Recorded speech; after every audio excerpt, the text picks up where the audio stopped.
እሷን ይዤ ሆነ ነገር ሰርቼ እሷን ማሳደግ አልችልም። ስለዚህ ምን መሆን አለብኝ አልኩትና እሱን ራሱን እንደዚህ ከፍርድ ቤት መልስ መጣን።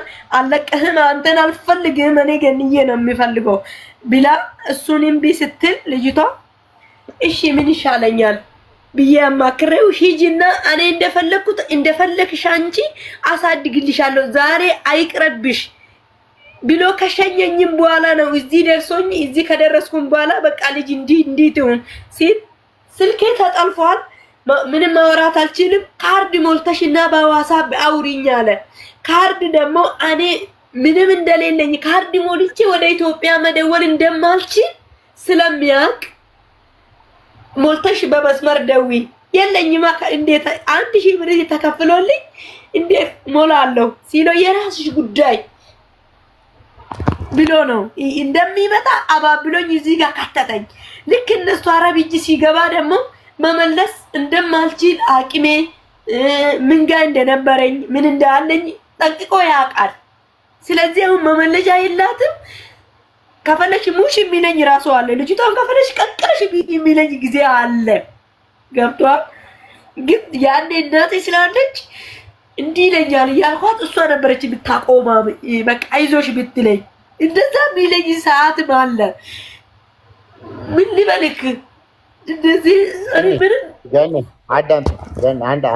አዳምጥኝና ደግሞ አንድ ነገር ልንገርሽ። አሁን ከዚህም ያሉት ሰዎች እየጻፉ ነው።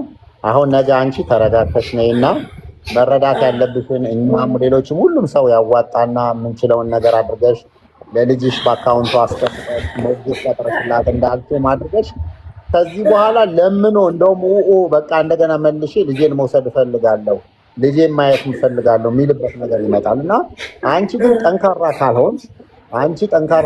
ካልሆን አይሰማሽም። ገብቶሻል? ስለዚህ በመጀመሪያ ማንም ሰው ቆይልሽ ሁሉ ጊዜ አሸናፊ ስትሆኚ ነው። ገብቶሻል? ማዳምሽ መጣች አለች አላቅም። እኔ እዚህ ጋር በሩን ዘግቼ ነው ያለሁት። ላሳይክ አቡዬ ላውራት ትንሽ እኔ ያለሁበት ቤት ይቺ ናት። ሰላም አንቺ ናችሁ። አንዴ ልንገራት አንቺ ልታወራሽ ያላችሁ ሰላም ይሰማል? ገነት ኦዬ መብራቱን አብሪውና ቁጭ በይ አዳምጫት። እሺ በመጀመሪያ ያው ከመጀመሪያ ጀምሮ ታሪኳን እየተከታተልኩ ነበር። ሀቡዬ በጣም ስጽፍልሽ ነበር። ልጄ ማዳሪ ትምህርት ቤት ስለነበረ ቪዲዮ ተከታተልና ትታይ። አሁን ቁጭ በይላት ገነት፣ ቁጭ በይላት አንድ ቦታ ቁጭ በይላት። እሺ ያኒ ስሪቲ ነጋጋይ እሺ ግን በአማርኛ አውራሽ ደኛ አወራታለሁ እንድትሰማኝ ብቻ ነው ፎከስ እንድታደርግ ስለፈለኩ። እሺ እናቴ ያኒ ይኸውልሽ ልጅሽን ተወጃታለሽ? ስለምወዳት ነው አቢባ ጋር አድርስኝ ያልኩት። በቃ በደንብ ስሚኝ እሺ። ሁላችንም አንቺ ያለፍሽበትን መንገድ አልፈነዋል። ያው ብዙ ሰው አያውቅም እንጂ ልብስ ሸፍኖት ብዙ ነገር ማለት ነው። እኔም ልጄም ልናወራሽ ነው እዚህ ጋር የተቀመጥኩት። እኔም በአንድ ወቅት እንዳንቺ ስደተኛ ሆኜ ልጅ እኔ እናት አባት የለኝም፣ ቤተሰብ የለኝም።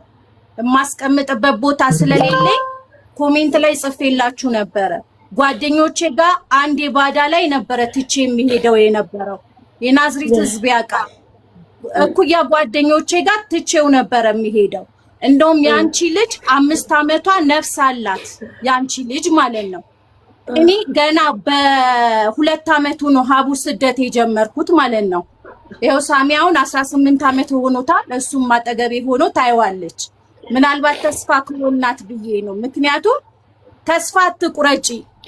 በመጀመሪያ አንቺ ስትቆሚ ነው ልጅሽን ማዳን የምትችይው። ልጄን ለማን ነው የምትሰጡት? ልጄን ላከሌ ልጄን ለእንትና የሚባል ነገር የለም።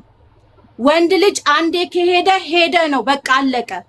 ልጅሽ ግን ያንቺ ኃላፊነት አለባት፣ የእናትነት ኃላፊነት አለብሽ። ልጅሽ ከዚህ በኋላ ማንም የላትም። ይኸውልሽ እናት ከሌለ አባት ከሌለ ልጅ አይፈለግም። አባት አይፈልግም ብለሽ ካሰብሽ ደግሞ ለልጅሽ መኖር አለብሽ። እኔ አሁን መተሽ መረጋጋትሽን እደግፈዋለሁ። እኔ በአንድ ወቅት 2007 ላይ ቤይሩት ላይ ብዙ ሰው ያውቃል ማለት ነው። ከርመዘይቱን አካባቢ ብዙ ሰው ያውቃል። እኔ ልጄን ጓደኛዬ ላይ ትቼ ነው ካሊብ የወጣሁት ማለት ነው። ጓደኛዬ ላይ ትቼ ወጥቼ ልጅ ጓደኛዬ ብር ካላክሽ ብላ 1 አመት ነው የበዘበዘችኝ። ቅርብ ጊዜ ነው በዌስተርን ዩኒየን የላኩትን ገንዘብ ሪሲቱን የጣልኩት ማለት ነው። 1 አመት ልጄን ኪድናፕ አድርጋው ወደ ሌላ ሀገር ሁሉ ጠፍታ ለ3 ወር ድምፁን ሳልሰማ በጣም የተቸገርኩበትን በሃይማኖት አባቶች ፊት አስምዬ የሰጠዋትን ልጄን እንደዚህ ተጫውታብኛለች። ግን እግዚአብሔር ቸር ነው። እዛው ሆኜ መዳሜ ልክ ያንቺ መዳም እንደውም ጥሩ ነች፣ ያንቺ መዳም እንደውም ሂጂ አስተካኪ ምናምን እያለችሽ ነው አይደለ? የኔ መዳም ግን ኮንትራክሽን ሳጨርሺ አትሄጂም ብላይ ማለት ነው። እዛ ሆኜ በማቃቸው ሰዎች እማቃቸው ናዝሬት ላይ ማለት ነው አቶ ጫላ ይባላል ለሱ ውክልና ሰጥቼው ልጄን ኢትዮጵያ እስከምገባ ድረስ ከሷ በህግ ተቀብለው እነሱ ጋር እንዲያስቀምጡልኝ አድርጌ 2009 ላይ ኮንትራቴን ጨርሼ ወደ ሀገር የገባው። ዛሬ እኔና ልጄ እግዚአብሔር ይመስገን በሰላም እንኖራለን። ጓደኛዬም ነው፣ ቤተሰቤም ነው፣ ወንድሜም ነው፣ ሁሉ ነገሬ ነው ልጄ ማለት ነው። አንቺ ለምን ለልጅሽ አታስቢም? መጀመሪያ መረጋጋት ገብቶሻል? እንዳንቺ ሆኜ አውቃለሁ። አልሆንኩም አይደለም። ክሮሌክስ ጠጥቻለሁ እኔ ሰዎቹ አትሄጂም ሲሉኝ ሀቡ ትሞቻታልሽ እንጂ አትሄጂም ነው ያለችኝ ማለት ነው ሴትዮዋ ማለት ነው። መክተብ ወስደውኝ ማለት ነው ግዴታሽ ነው መስራት ልትሰሪ እስከመጣሽ ድረስ ተብያለሁ።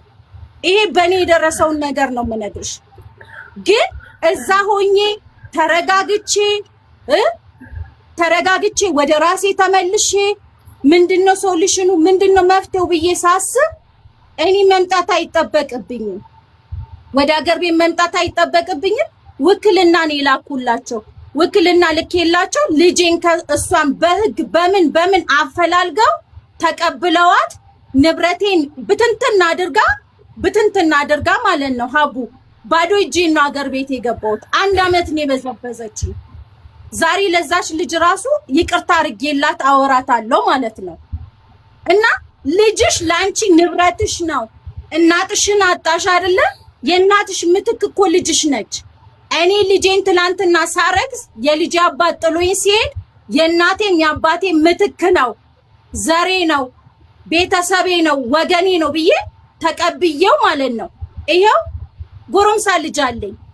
ነገ ልጅሽ ለምን ታዝንብሻለች? ለምንድነው ራስሽን የምታጠፊው? ለምንድነው መጥፎ ነገር የምታስቢው? እንደውም አንቺ እድለኛ ነሽ። እኔ ያኔ ካሊብ ፋውንዴሽን አላቅ ምን አላቅ ሚረዳ ሶሻል ሚዲያ እንኳን አልነበረ። 2007 ላይ እንደዚህ እንኳን ሰው እንኳን ድምጻችንን እንኳን አይሰማ። አሁን እኮ ብዙ ህዝብ ቁጭ ብሎ እዚህ ቤት ውስጥ እንግዲህ ከገባሽበት ሰዓት ጀምሮ እየሰማው ነበረ። ብዙ ሰው ከጎንሽ እንደሆነ የነገረሽ ነው። መጀመሪያ ወደ ራስሽ ተመለሽ። እሺ ገኒ መተሽም እዚህ እኔ የበላሁትን የምትበይ ከሆነ የጠጣሁትን የምትጠጪ ከሆነ ቤት ያፈራውን የምትቀበይ ከሆነ ካሊብ ጋም ነገርሽን ጨርሰሽ ቡና መጠጣት ብትፈልጊ እህት ብትፈልጊ ሰው ብትፈልጊ እኔም እንዳንቺ ብቸኛ ሴት ነኝ፣ ማንም የሌለኝ ማለት ነው። መተሽ እኔ ጋር መጫወት ትችያለሽ። የካባዶ ነው የምኖረው 13 እና እንድትረጋጊ ብዬ ነው የገባሁት። ለበቄ ስልኩን አፈላልጌ ነው የገባሁት ማለት ነው። መጀመሪያ ወደ ራስሽ ተመለሺ። የመሞት ማሰብ ነው ልጅ ካመጣሽ በኋላ በቃ እርሺው፣ እሱን እርሺው በቃ። ይሄው እኔ ና ሳሚዬ ተመልከቺ። ዛሬ እንደ ጓደኛዬም ነው እንደ ወንድሜም ነው። ተመልከቺ፣ አየሽ፣ ይታይሻል። ይሄ ልጅ የደም መስዋዕት የተከፈለበት ነው። እንዳንቺ ሞት ያልኩበት ሞትን የተመኘውበት ልጅ ነው። ግን ዛሬ ሳየው ግን ቤተሰቤ ነው፣ ጓደኛዬ ነው፣ አማካሪዬ ነው። ስለዚህ ራስሽን አረጋጊ። ይሄ ሁሉ ህዝብ ካንቺ አጠገብ ቆሟል። ናዝሬትም ከሆነ ወደዛ ስታወሪ ሰምቻለሁ። ወደ ምንድነው ሶደሬ ስትይ ሰምቻለሁ። እንሄዳለን። እኔም የናዝሬት ልጅ ነኝ። እንሄዳለን። ልጅሽ እዛም ከሆነች እናመጣለን። የሚያስፈልገውን በህግ ደረጃ በህግ የሚያስፈልግሽን ነገር እዚህን ያመቻችልሻለሁ። ካሊድም አለ እኔም አለው። ልጅሽን ተቀበይ በቃ። ለምን ልጅሽ አቢዩዝድ እየሆነች በእንጀራ እናት ከምታድግ አንቺ መስዋዕት ሁኚ። በቃ አንቺ መስዋዕት ሁኚ። ነገ ልጅሽን አስቢያት። ራስሽን በቃ አረጋጊና አሁን ተረጋጊና አቡ አናግራታለች ሴትዮዋን። ትመጫለሽ ተብሏል። በምትመጪ ቀንም እኔ ስልኬን አሁን ለሀቡ ልክላታለሁ ወይ ላንቺ ልክልሻለሁ በኢንቦክስ ኮንታክት አርጊኝ። እዚህ በህግ ደረጃ ናዝሬት አካባቢ የሚያስፈልግሽ ነገር ካለ እኔ ያለውልሽ። ራስሽን ግን መጀመሪያ አረጋጊ። ሁላችንም ስለማንናገረው ነው። በዛባት የባሰ ደግሞ እንትን እንዳትል በጣም እናመሰግናለን። እና በቃ ቁጥርሽን ላኪላት ኢንቦክስ ታወራሻለች። በተረፈ በህግ ምናምን የሚያስፈልጋት ነገር የለም። ኦልሬዲ ከሳው ተቆራጭ 4000 ብር መንግስት ፈርዶላታል። ሰው ፍቅር ደግሞ በመንግስት አይሆንም ግዴታ። እሷ ፍቅር እንዲሰጥ ነው የምትፈልገው። ለልጁ ፍቅር እንዲሰጥ ልጁ እንዲያደርግ ነው የምትፈልገው። እሱ ደግሞ በውዴታ እንጂ በግዴታ አይሆንም። በውዴታ እንዲሆን እኛ ሽማግሌ ሆነን እንጠይቅላታለን። በቃ እናመሰግናለን። ታሪክሽ ስላካፈለሽ አመሰግናለሁ። ኦፌጊ እሺ፣ ኦፌጊ ሰሙኬ ኤጊ ቀልቢኬ ትዴቢ እሺ። እናቲ ጣበቱ ሙጫንኬ ሲወጅኒን ታው ደንዴሲ ሙጫኬ ያዲ መሌ ኢረያዲን በቃ ኢሰራን ፈዱ በቃ ኦፍኬ ሳባሲቲ ሙጫኬ ብቻ አርካ ፍረዱ እሺ። ቻው በቃ አቡዬ ቴንክ ዩ። እናመሰግናለን። እሺ እናት